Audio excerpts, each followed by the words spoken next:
even though I have this section about Bayesian inference for me in lab 2, I only just have one slide for that because I just want to highlight what is special about what we're dealing now compared to what we did before with the beta. And everything is going to work very similarly, and lab 2 has all of the detailed instructions, even the model specification and all of the equations.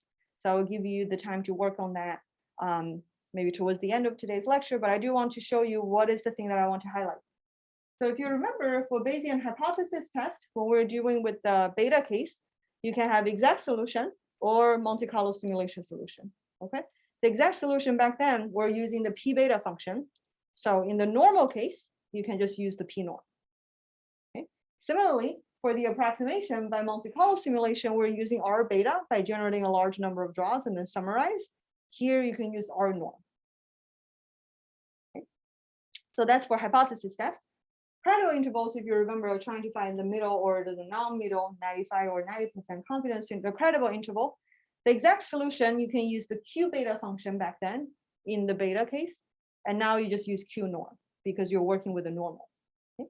Similarly, if I want to do Monte Carlo simulation, I did R beta before, and now I'm doing R norm.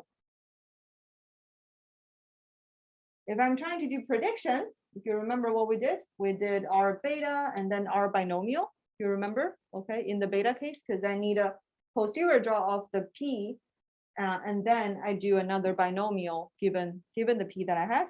Here, I need to do actually 2 times of normal. Okay, the first round is drawing the posterior draw of mu, and the second round is to draw a new yi given the new mu. And lastly, the predictive checking, if you remember what we did, we were trying to see if we replicate the data set given what we have from our posterior distribution. We were doing R beta and R binorm back then, and here you're doing 2 rounds of R norm again over here. So this is the high level summary, but like I said, what we did, it was a long lecture, I remember from last unit as well, that we talked about all of the different inferential techniques and how you can do it using for the beta binomial. So there are a lot of good stuff over there if you want to look at like sample code. The lab 2, which is devoted to practicing all of these exercises in terms of the unknown mu case, you will see that we have all of the details, model, illustrations and everything in the lab instructions. So you can work through it slowly, which I'm sure can enhance your understanding of the methods themselves first, but also about the R programming that is very specific to this case.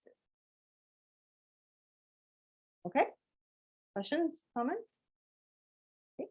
All right, okay, if not, a quick recap of the material. Like I said, we have a couple of other things, and then you can work on lab 2 if we have enough time at the end.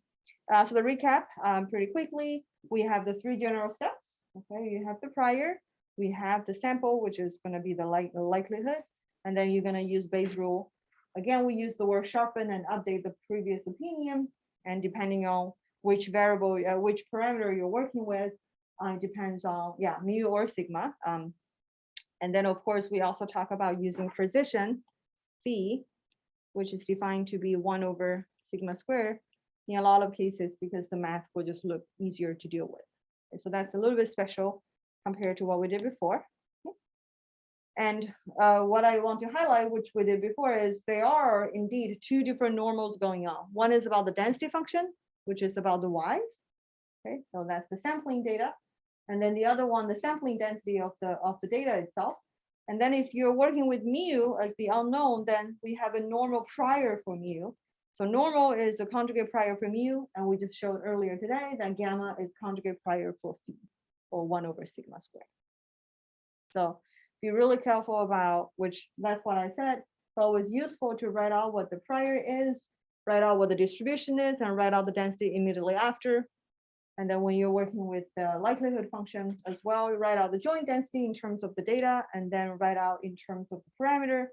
So in the end, you know which form of the expressions that you're working with. And then, even though we didn't get into the detail, but in lab 2, you will get the chance to work with a hypothesis test, credible interval prediction, and predictive checking for the normal case, given what we covered.